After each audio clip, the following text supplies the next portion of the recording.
Hello, everybody. We're going One, to two. start now. 1, 2, can you hear that? Yeah.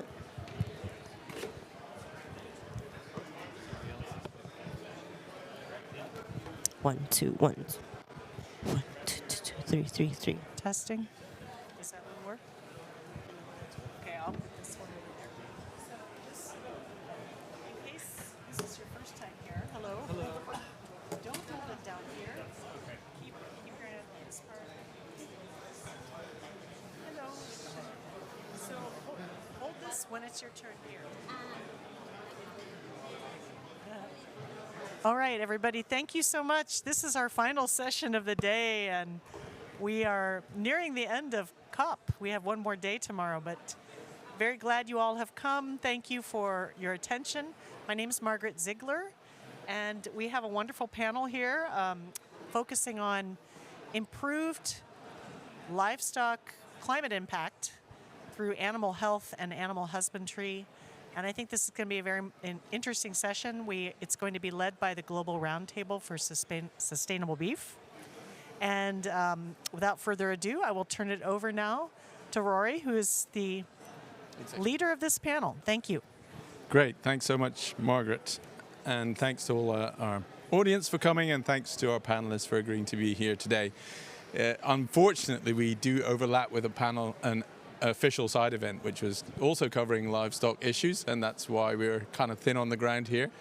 But we will proceed, and I'm sure we'll get some good new insights from these panelists that we haven't heard yet. There's only a relatively small number of livestock people at COP. There's only, I would say, a pretty small number of agriculture people at COP. And yet agriculture is central to both solving climate change. It's also the sector that's probably the most impacted by climate change, and sadly, the one that receives the least climate change finance. So we need to change all of those things, and some of the people who are going to help us change all of those things are here with me today. So first I've got John Torsel from EDF, and I'd like you to introduce yourself, but not by telling us first about EDF, but tell us something about personally why you're connected to livestock and you know, how that came about. Yes, so my background is actually my family has a dairy farm, had a dairy farm, so I grew up on a dairy farm. We continue to sell beef and do direct market beef at this point in time. So for me, helping farmers feed the global population, and specifically livestock farmers feed the global population in a more sustainable way, is just a very deeply personal mission for me.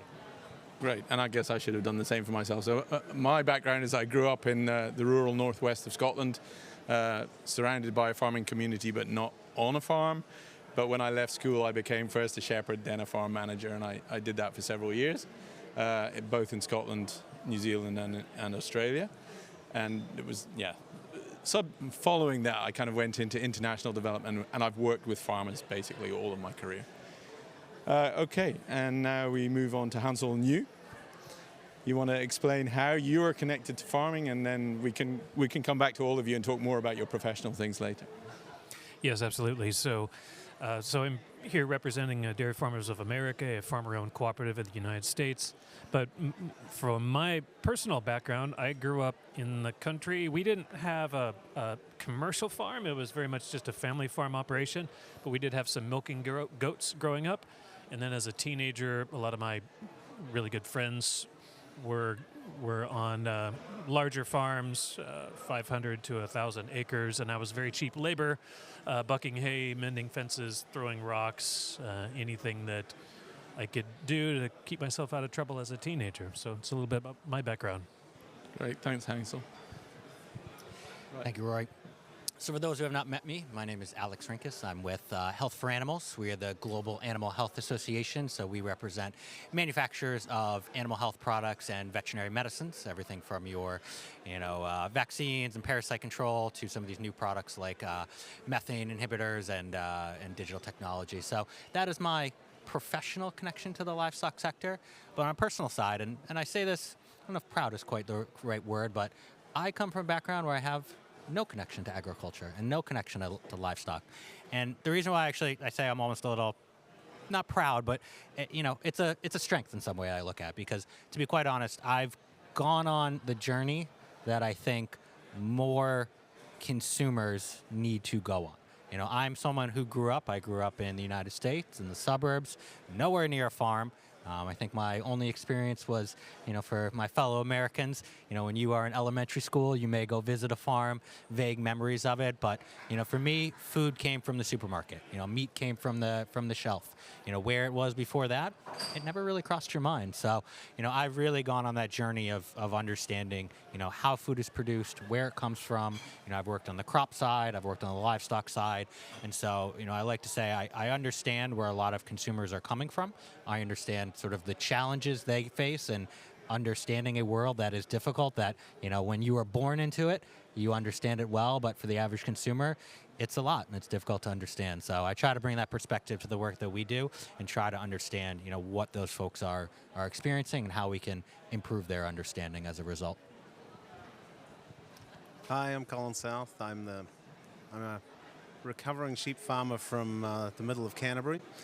I moved into engineering and worked in the dairy industry for a while, stayed connected with the industry and through biotechnology, and finally come back around to CEO of Archaea Bio, designing vaccines to mitigate methane from cows. So it's a kind of full circle piece for me. I think the background in the industry is so important to what you don't see in the ag tech industry usually. Just the fundamental understanding of what farmers are looking for, what on-farm practice is, and what will work. It's missing in so much of where the money flows to in this industry. So I'm proud to be a Kiwi farmer living in Boston and have been for the last 20 years. So I've got the deep piece of the biotech industry with me, and it's just exciting to bring that down and apply it to something that's got real value in the current day farming problems. Great, thanks, Colin. And the reason I asked that first question of everybody was not to make Alex look different. In fact, I think it's really nice, his story. But it was essentially to say there's a deep cultural connection with livestock all around the world, and there's at least 1.2 billion people whose livelihoods depend upon livestock and who are involved in one way or another with the livestock industry, whether it's directly as producers, even small-scale producers of goat, because there are many of them throughout the world, or as people further along the chain involved in processing or whatever it may be. So I wanted to start with that because, 1.2 is probably a conservative estimate of the number. So we're talking, maybe up to a sixth of the world's population who's directly or indirectly, but certainly involved with livestock. And when people talk about radical shifts in the way we do things, they kind of forget that involves a vast number of people and a vast amount of the world's surface, a vast amount of the resources that we have to produce food. So I wanted to start with that connection. I'm now going to go back to Alex, because Alex's organization, Health for Animals, produced an interesting report. When was that? Sometime last year, which dived into what would the impact of improved animal health be. And there are some great statistics, and I'm sure Alex can pick out the ones he thinks sound most relevant to us.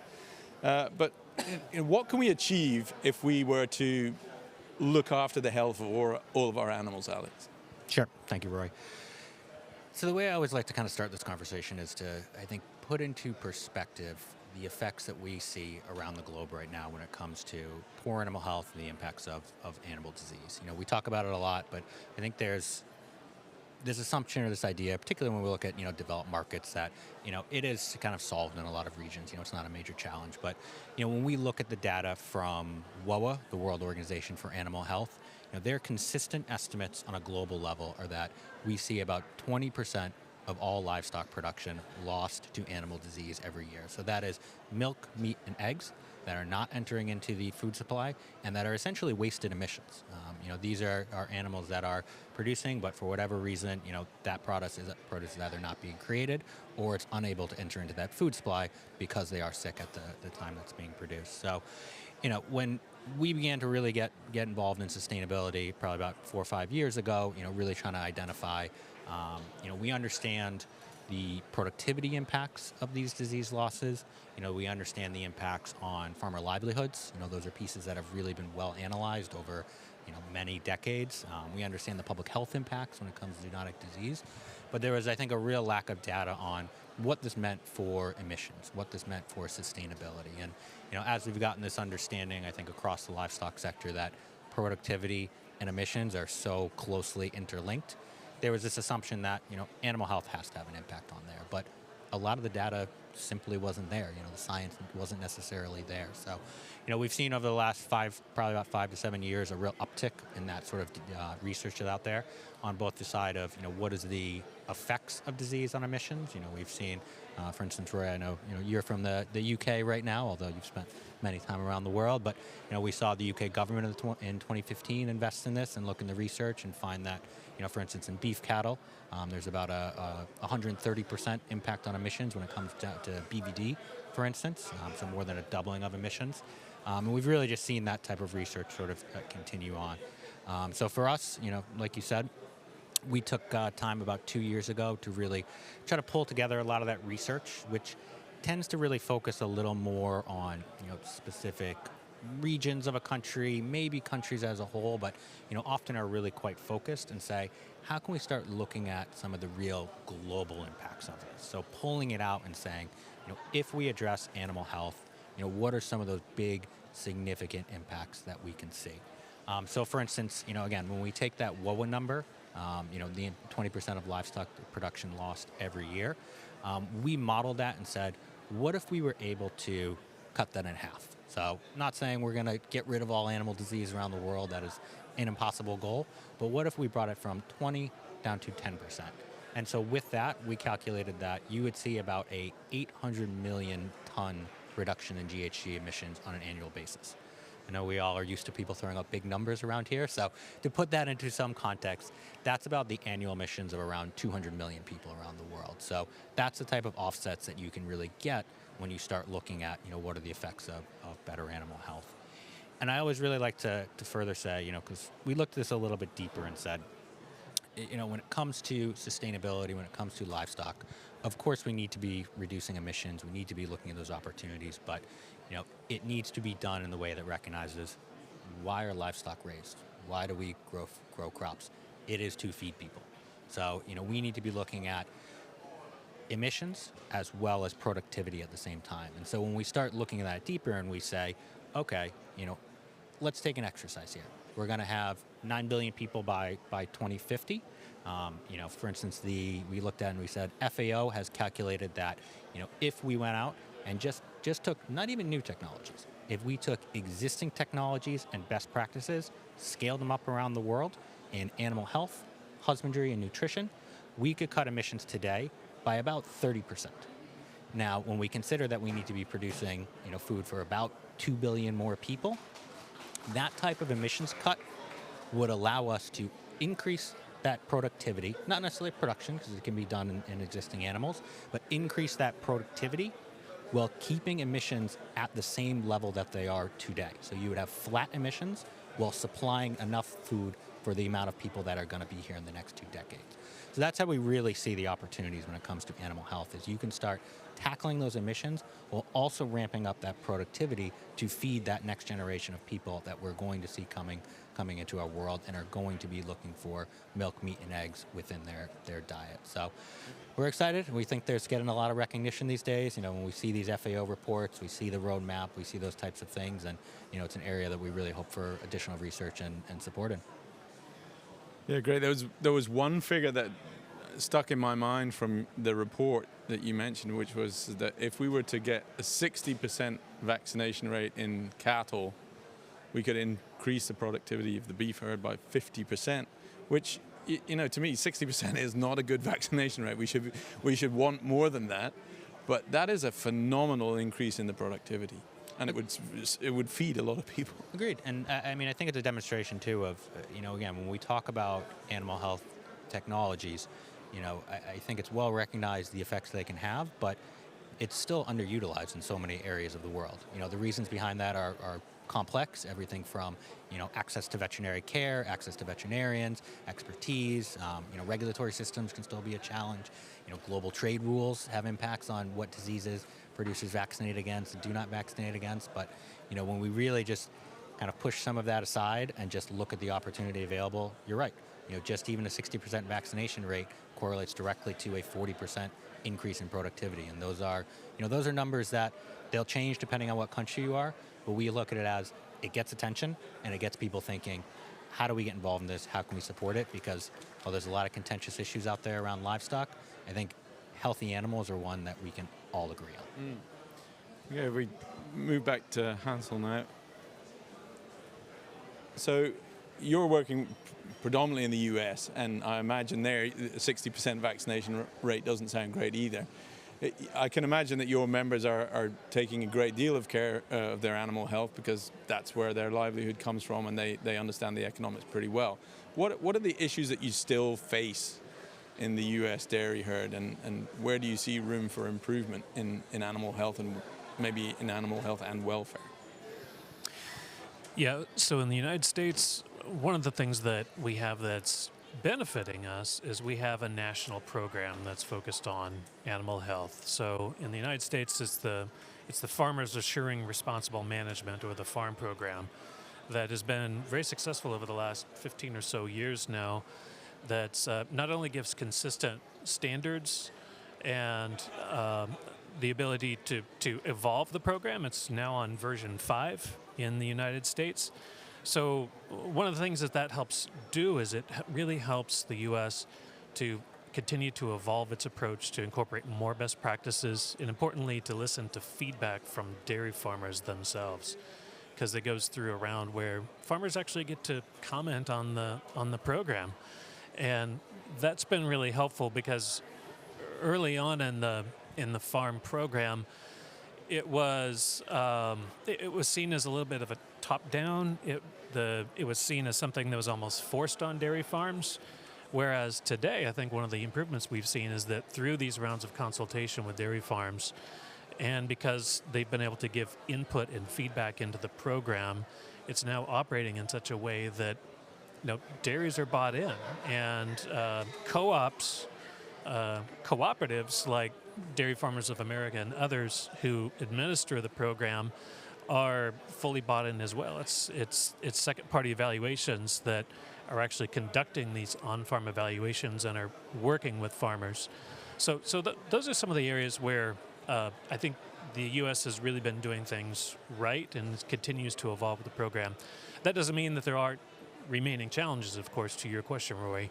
So, for example, disease, different diseases could always crop up. So in the U.S. market, as likely most everybody has heard, there's been the bird influenza, the H5N1 that's been cropping its head, and the industry has been working closely with the U.S. Department of Agriculture and others to not only monitor the disease, but work on prevention and trying to prevent spread. And that's never a perfect process. Farmer data is, of course, paramount in that, but producer privacy also is a big concern. So how do you balance producer privacy with the public data and knowledge sharing that you need to be able to tackle these issues and remain on top of them? It's still an area where I think it operates off trust, and trust I think is there, but trust is an area that I think can continue to be built on as well. Okay, John, I know you're also essentially working with dairy producers amongst others, but you've been looking at lower income countries as well as higher income countries. Are there lessons that you're taking from the US experience and how they've built up those health programs? And where are you working in the developing world to see that you can move the needle on the sort of figures that Alex is talking about? Yeah, and maybe I could just back up. So at the Environmental Defense Fund, we're an environmental NGO that was founded in the late 1960s to bring science to solve environmental challenges. Since that time, we've evolved. We're now one of the larger environmental organizations globally, operating in 22 countries. Our anchor regions are the US, EU, China, and India. And of course, if you think about livestock systems across those geographies, really diverse groups, from extensive smallholder pastoralists all the way up to the biggest and most intensive operations. We, for the last decade, have been talking about methane and the need to address methane immediately and effectively to slow the rate of climate change. It's the biggest emergency brake we have to slow climate change and give us some time, buy us some time to solve carbon dioxide. Most of our work has been in oil and gas, but we've realized we can't also do that work without also talking about livestock, because they represent about 30% of human-related emissions from methane. We also have to recognize, as we've talked about, livestock, a huge component of animal health, a huge component of livelihoods, farm livelihoods, and also you saw 1.2 billion people involved economically, almost everybody globally involved from a nutritional perspective. Right. And so, again, these huge system changes, we need to think about how can we help farmers adopt practices that work today that are those triple win solutions. And in our mind, I think animal health is one of those solutions, because we can do it today. Right? We have the technologies to solve animal health today. What we need to do is we need to scale that up. We then also need to think about how do we do that science that Alex was talking about to connect it to what are the climate wins so that we can unlock climate finance there. One of the things I think Hansel talked a little bit about is, yes, in many of the intensive countries, we're thinking about this too. It could be that we've got a lot of good animal health in place, but we know that these emerging threats are going to come faster, in fact, right? So as climate change continues to be continue to increase in its impact, we're going to see more and more pathogenic threats. We're going to see changes in distribution patterns. I think one of the exciting things that we've launched yesterday here at COP was an Aim for C, an Aim for Climate Innovation Sprint focused on driving animal health and climate as a solution set moving forward.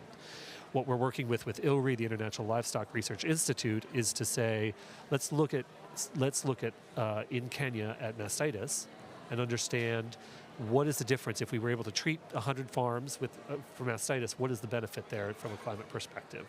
We're also thinking about in India, how do we help agri-entrepreneurs provide veterinary services and veterinarian services to small-scale dairy farmers. Mm-hmm. So I think we're looking at across the system, how do we bring that ecosystem of improving animal health forward? Fantastic. We'll move right back to Colin. And Colin, I think that was a good segue, because you've talked in previous panels that I've discussed with you about animal health, and we've heard about the productivity, we've heard about the nutrition, but what about the impact on climate and the cost of mitigating the climate impacts of livestock? Is this something that's even cost effective? That depends where you consider climate cost effectiveness to be. If you look at direct carbon capture, if you look at anything else in the space, if we look at them equally against where we are on cost of mitigating carbon at a livestock level, yes, it's cost effective. It's the cheapest way to mitigate carbon impacts, both in the short term and overall. But it's just viewed in a different lens than those other direct air capture like processes.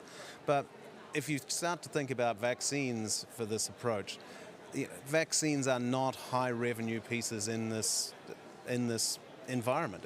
This is something that's eminently doable. If you look at a multivalent vaccine at retails running between $2 and $5 per dose, given that you may have to do 2 or 3 doses per year, you're still only talking about numbers that are extremely manageable.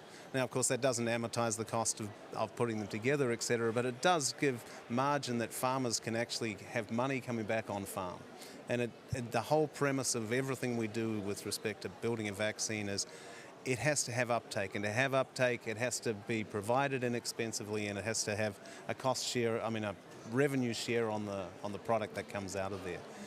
We're talking about 3 billion tons a year of carbon dioxide equivalents in a single market. It's something that nothing else has. If you look at the smaller voluntary market at the moment, it's 120 million tons a year. We're talking about, at any scale that we adopt in this industry, we're going to be 5 to 10 times that over the next 5 to 10 years. And that demand signal is tough to get at the moment, because there is no willingness of consumer companies to really test that market. Is there a consumer market out there for low carbon products? Because the technologies haven't been adopted at scale that give them confidence that those products will come through. So it's a little bit of a chicken and egg thing, but there really is a huge benefit that can come back on farm. Yeah, and staying with you, Colin, because we've heard a few people throughout this COP, and I've only been here for 3 days, saying, oh, we're still 5 to 10 years away from a rumen vaccine against methanogens. And I've been hearing that for 10 years. So what's your perspective on that? There's 3 things we have now that we haven't had for what is actually 25 years that people have been working on it. There's technology, there are markets, and there is money. And the research efforts in this space have ticked over for 10 years with exceptionally good researchers, but not very good tools. And so the tools of biotechnology, where biotechnology develops tools to make drugs, and it's got a $40 billion a year industry that is climbing the ladder of knowledge around the genetics and the ability to do microbiome work, and that all flows easily into the types of work we're doing. So, yeah, there is a major technical challenge. The rumen itself acts like another animal. It's conserved very tightly between species and even between manufacturing environments. But it is something that it takes a genuine effort with a large push to do. And the other thing we bring is, if we're not done in 5 years, we'll be done.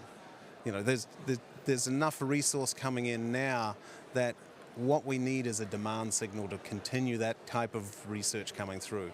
If we set out grant programs that issue money out 2 years after you apply for them, they don't work. We get money in 2-year increments, and we count down in months in terms of performance. So we're excited to be actually showing performance to reduce methane from the use of a vaccine already. So we can see the mechanism of action, we can follow that up, and we can chase it down with biotechnology. But it requires all these 3 things to come together at once. I mean, we're selling to farmers who are a notoriously difficult audience. We're developing products into a clean energy pricing market that doesn't exist, and we've got a large technical problem, and right in the middle of there sits the government with regulation.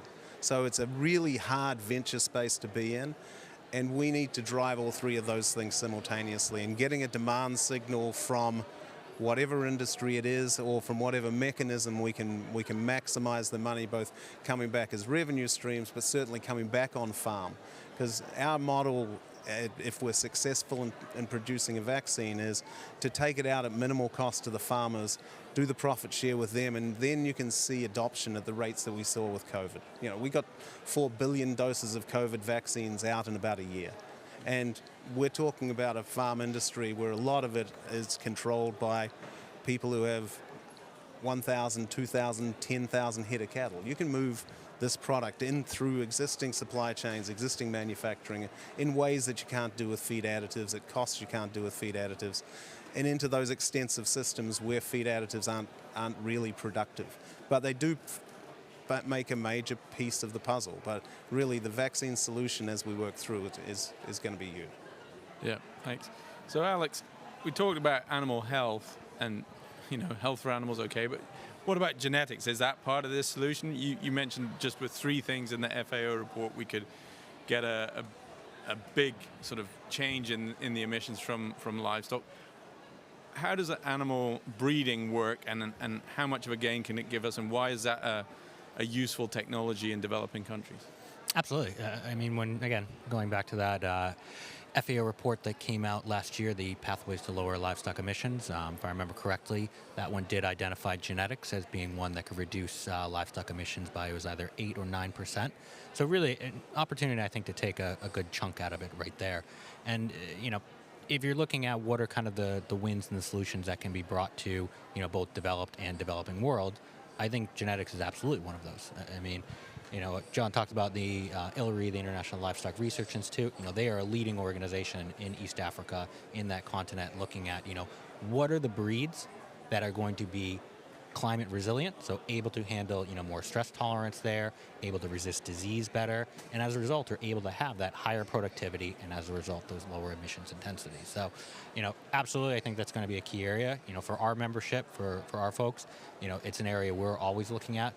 There's opportunities to, improve that breeding. There's opportunities for better genetic selection, which they're working in, so that when you are choosing, what are the animals that you do want to put in, you do want to breed, you do want to work with, you can select select the ones that are more likely to produce offspring that have that higher productivity level, have better disease resilience, so that you, again, have those lower emissions, and you start to address other issues like, reduced need for antibiotics, and just get a more sustainable production in animal overall. So, Hansel, there's a huge variation, even within herds, of, supposedly pretty uniform animals in terms of their enteric emissions.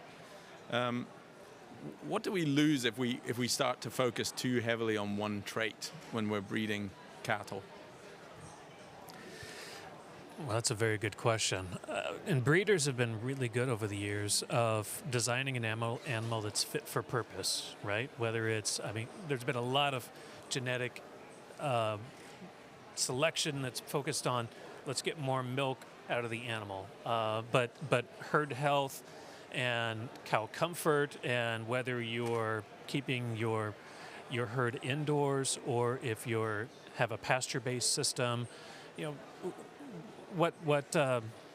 when you think about things like even hoof health and things like that, all of these things go into what makes a holistic approach to animal health really matter, and the tie-in to climate emissions. So to your point, Roy, it really does have to be a holistic look, because you can't go down that rabbit hole, right, of going, let's try to push this button as much as we can. But we have to look at the whole picture. And because the impact on climate is really a newer part of the conversation, right, when it comes to animal health and animal breeding, this is still an area that has, we think, a long ways to go still to help figure out what are the other mechanisms, what are the other genetic traits that breeders can focus on, and what's importantly the feedback from dairy farmers also, right, and beef producers as well. What's working? What's helping on the economic side? What's helping on the animal care and comfort side? How are our animals adapting to changing climates and working in arid regions versus more humid parts of the world? So all these things have to be factored into the genetic equation. And breeders are really smart, they're really innovative, and they're going to figure this out.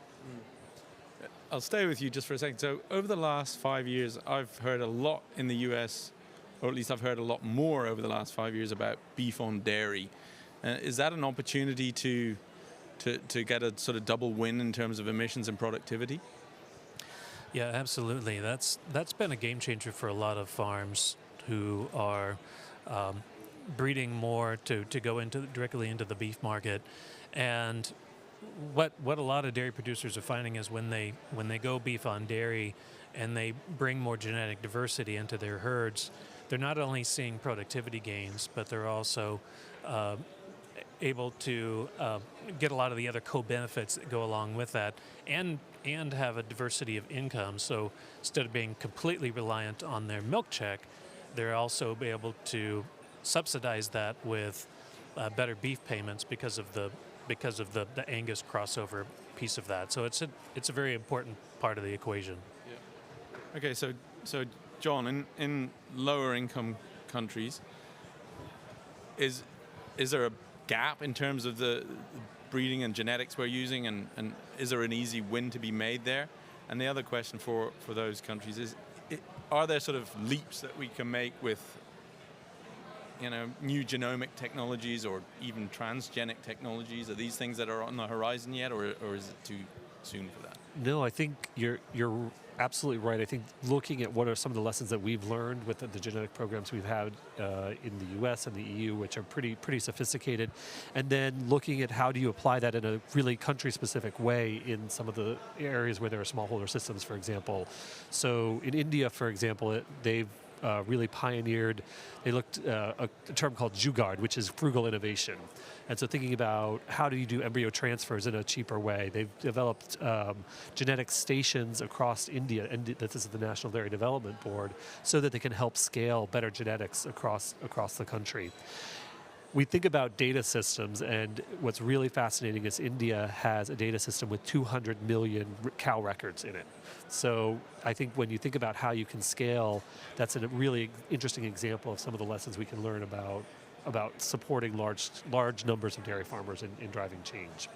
Yeah, and I have heard, and I don't know any details about this, but that sex semen has become quite popular in India because they don't want male offspring from their cattle because they're not focused on producing meat. They're focused on producing replacement dairy cows. Do you know much about that? So I think it depends on parts of India that it's become a technology that's being used. I've heard that I believe some states are actually subsidizing it, so there's a little bit of a cost differential there.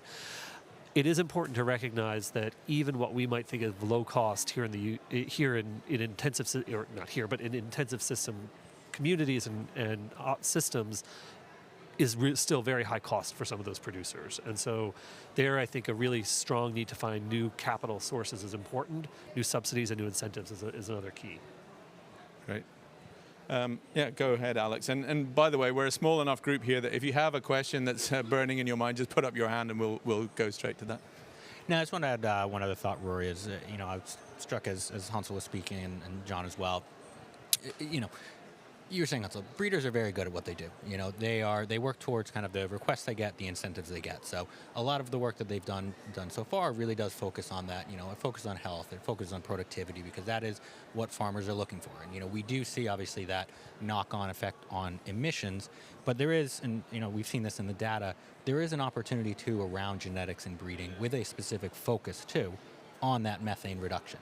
But it's not often an area, I think, that necessarily is being requested from breeders. It's not something that's necessarily being prioritized by governments, by research institutions.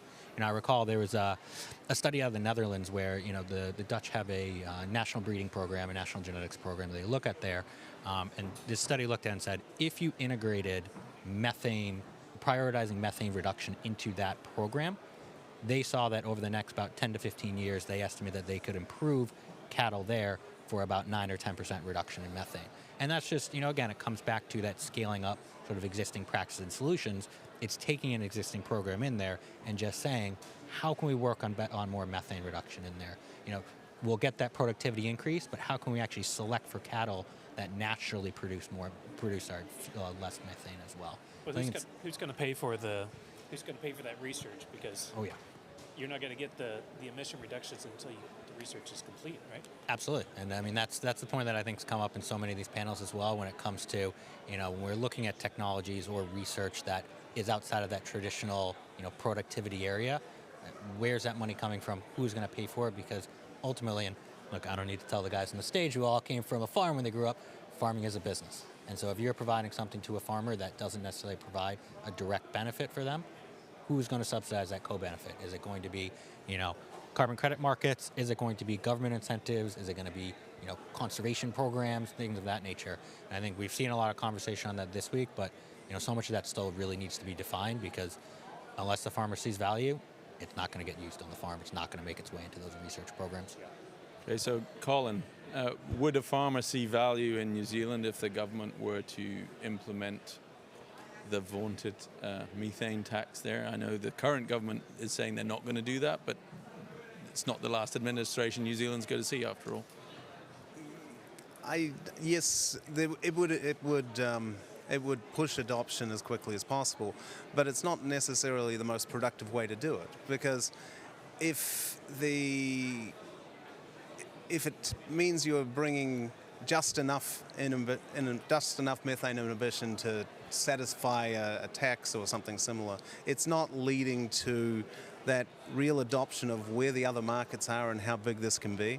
I was thinking just then around the genetics piece. If we have a hockey stick uptake, which puts us in millions of cows, the amount of testing and methane measurement that we will be doing, or the industry will be doing, to validate things gives a genetic database that is unbelievably good, because we'll have both data on our baseline and on performance. So we'll be able to have that sort of data, which can be a virtuous circle in terms of enlarging the rate at which, or speeding up the rate at which, cost-effective genetic improvement can be got. So really the problem is that I have a definite sense of urgency because that's where my money is. If we don't have a sense of urgency, all of this will be more talk, and it will move at the speed it has been moving. And so getting an indication of how we can drive uptake, and the last resort is to put a tax of some kind in place, and we've seen it around the world, and it clearly causes some uptake. Yeah. But it doesn't necessarily develop huge markets, and we can't exist without getting that hockey stick into huge markets. Well, and there are probably unintended consequences as well of driving production to other places, which may not be as efficient or as productive as where you started.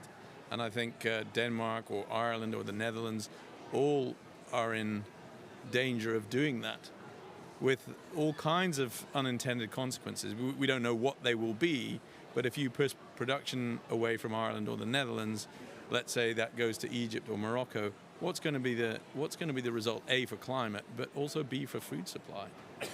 I wanted to go back to you, John, and talk about animal welfare, because we talk about breeding as though these are just machines that we can design to make happen whatever we want. But we need to bear in mind that they're also sentient beings, and we want to make sure that we're not creating monsters or animals which are not really fit for purpose. What are the welfare improvements that we can also, at the same time as we're doing productivity and methane reduction and adaptation, etc., what are the welfare improvements that we need to be thinking about? And again, I think that's going to vary. I think one of the interesting things and what makes agriculture so challenging is that every farm is going to have slightly different solution sets that they need to implement. And so what we really need is a toolbox across for farms of all sizes and shapes to participate. One of the things that I'm very worried about moving forward is heat stress. So as the world becomes hotter and drier, we know that cattle will become under more heat stress, and that's just going to create more challenges and reduce production, right? And so wasted methane.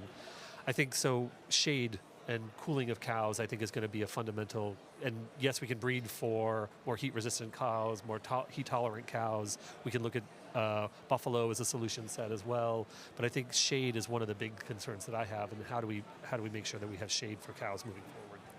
And we've got a member in the audience who would be able to talk to us at length about the value of shade in tropical ecosystems and the sort of multiple wins you can get from silvopastoral systems, where you're increasing shade cover, you're lowering the surface temperature, you're increasing the digestibility of the fodder, you're increasing intake as the cattle are comfortable. I mean, if you want to jump in, Mohan.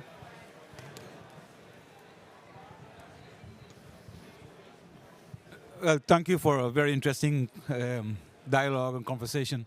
I just want to follow back on the discussion on genetics. I know that the Gates Foundation has been funding ILRI, which is using genomics and has selected multiple traits in terms of you look for productivity and also adaptation to heat to tolerance to the tropical conditions they have.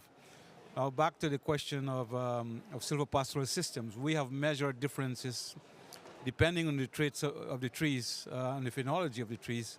Differences up to 10 degrees centigrade under the shade versus outside of the shade. And we also look at the heat stress in terms of the respiratory rates and other indicators, where we have seen that the heat stress was much lower on the shade, but also milk production was increased up to 15% when they have access. It also have an impact in terms of water consumption also, and how much time animals will move to graze, and energy expanded for gathering food and intake. So I think there are very positive conditions, as my colleague said. The intakes of forages have been higher, and also the digestibility and protein content of grass is growing on that. But I had a question for the panel also. The discussion has been more on genetics, and of course in the northern countries, the reproduction rates are rather high. But if you go into Central America, the calving rates are like 50 or 55%. I've seen very little studies to look at what are the herd dynamics and what is the impacts if we were keeping fewer animals in terms of the productivity, and what impacts is going to have in the emissions of the farms.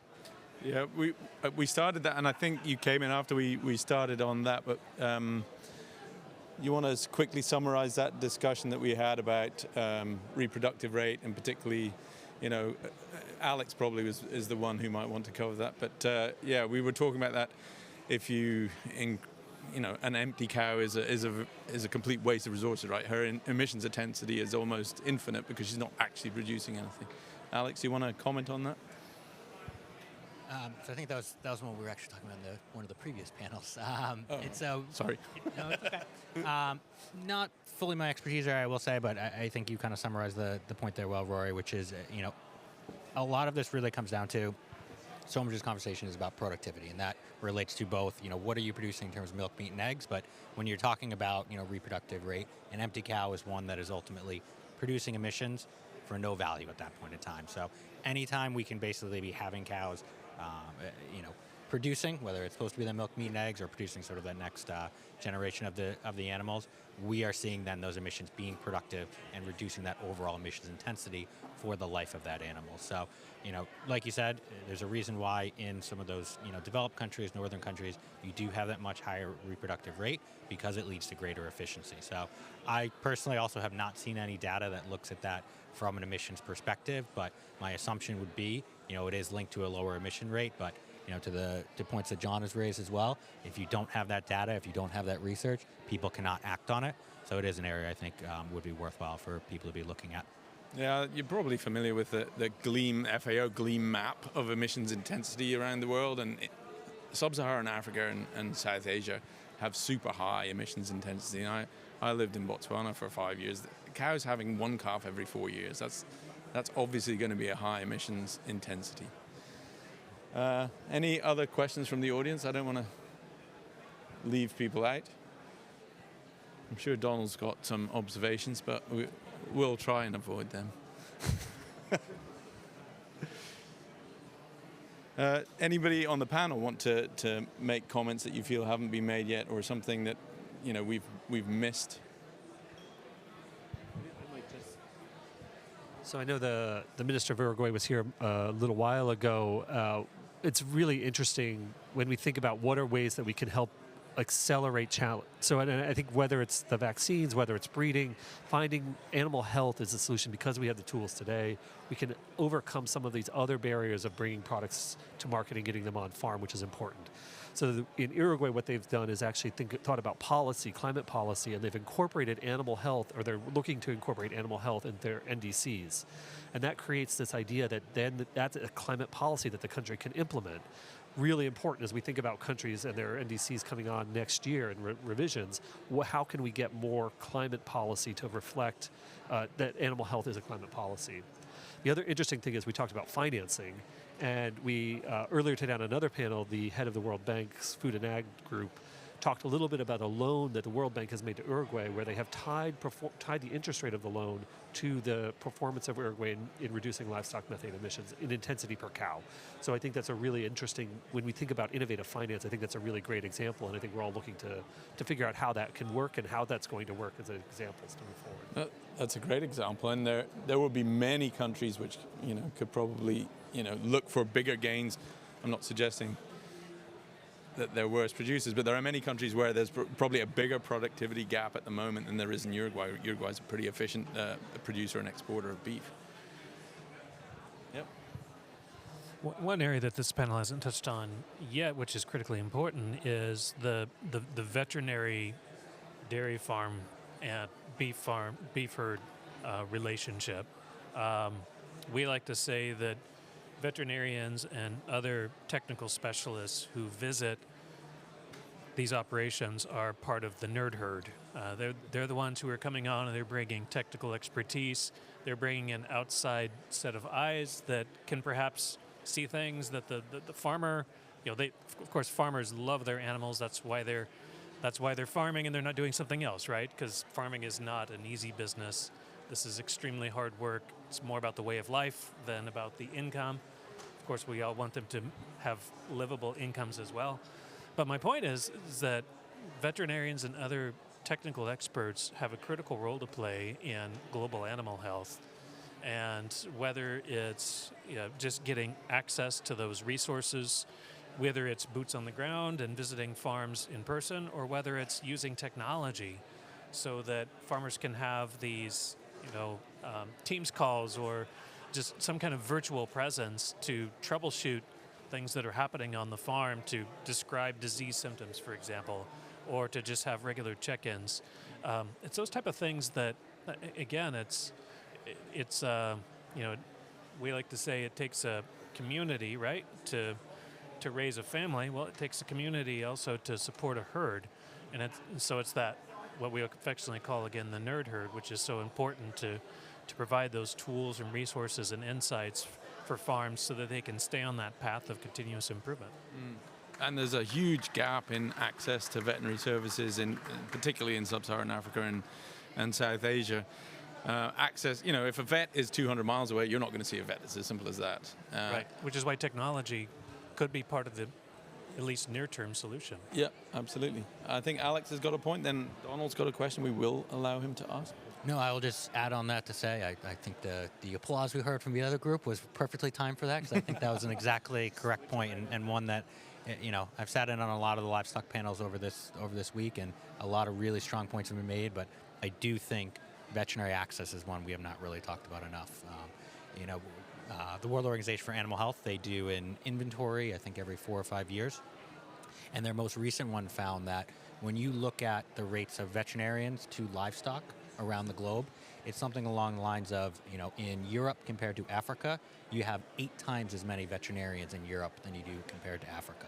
I don't think that's a surprise to anyone here, but it really just highlights that gap that we have. And, you'll have cattle in many areas of Africa that will never see a veterinarian or a veterinary paraprofessional in its life, or if they're lucky, might see it once. So that makes it extremely difficult to even just do some of those basic health practices that we know make a significant difference in improving that productivity and reducing emissions. So years ago, I ran a veterinary program in Afghanistan, and we got almost 100% coverage. It was probably about 95% coverage with vaccinations for sheep, just simply because people saw the value of it. And up until we trained those paravets and got the vaccines into the country, they weren't vaccinating at all. So it's a sort of sea change which could take place in a period of a decade with literally only a few $1 million investment. Well, and I like to say, it's something that you can see a sea change, but it is also something that can be lost quickly as well. We see impacts from low-quality vaccines, ineffective vaccines that, if you're in an area of Africa where people are vaccinating, but, one farmer uses a, illegal or counterfeit product that leads to animal losses, all of a sudden you see everybody else in that region stop vaccinating because they become worried about the wider supply chain. Yeah, and that's why the training of the vaccinators, the paravets, or whoever's doing it is a really important part of that, because you've got to handle those vaccines properly, particularly if they're not thermostable vaccines. I will let Donald ask his question. You go ahead, and then. Yeah, really interesting panel. Thank you very much. And John, you touched on a question I was going to ask before, so around the linkage to animal health with nationally determined contributions, but there might be some more you want to say on that. But a question I wanted to ask you, so we understand from the work of the Global Research Alliance on Agricultural Greenhouse Gases, we can reduce the emissions from the dairy sector by as much as 40% through practice change. And that practice change, a lot of that relates to animal health and welfare. What are the barriers to adoption that you're seeing? I think it picks up on what you were starting to talk about there, but what is it that we need to unlock to improve the uptake of just good practices? And by the way, it doesn't matter whether you're in the US or you're in Vietnam. If you model, on a normal distribution, you model farm production, you'll find farms, at the absolute best performance in Kenya or whatever, but you'll also find those at the other end of the scale that we can improve. So what is it that we're missing, that we're not just getting good practice naturally being adopted by farmers? What are those barriers to adoption?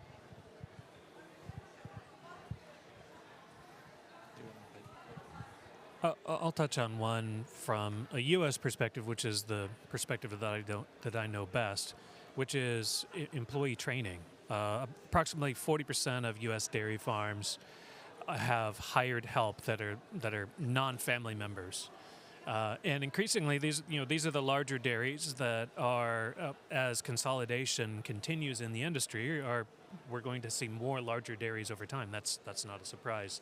And that's happening globally, particularly in the developed markets. But training for these employees, which a lot of times they're coming to a dairy farm and they don't have any specific dairy training. Maybe they didn't grow up on a farm. Nothing against not growing up on a farm, but some of them are and labor is extremely critical issue in all of agriculture, right? Getting high quality labor that's consistent, that stays in agriculture is very important. So what we're finding in the U.S. context is having training resources available for these new hires, whether it's language specific training materials, or it's giving them a buffer instead of having them go out and start in the milking parlor immediately, having some training built in, so it's a couple weeks of being trained and getting some of that those best practices that again are readily available, getting them inculcated and seeing those in action so that they can start implementing those. At least in a U.S. context, we're seeing that is still an area of opportunity. Happy to touch on this. So I think we've covered some of the really big ones, things like access to veterinarians, sort of that knowledge, that ability to utilize technologies and practices. But there's really two areas that I always think of as well in this space. The first is really around regulatory. When it comes to animal health products, these are regulated products. They're things that do need to be approved by governments. When it comes to major markets, that process is well established. It's one where you have a wide access to vaccines. But when you start going to smaller regions, East Africa, South Asia, even parts of Latin America, you have markets where the regulatory process or costs are extremely high, and the expected returns on that product will be low.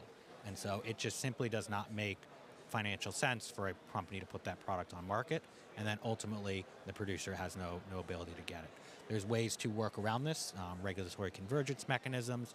In East Africa, for instance, there's an agreement amongst regulators there in terms of, if one regulator approves a certain type of vaccine, it's able to be used in all markets. So there's ways to address that, but it still, I think, is under discussed in all of this.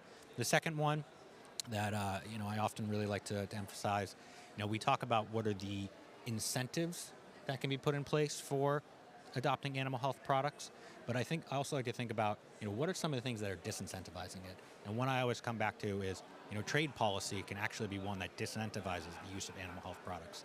I think someone brought up, you mentioned high path avian influenza. That's one where we see current trade policy tells farmers do not vaccinate, because if you vaccinate, you will not be able to put the produce of those chickens into the global food supply.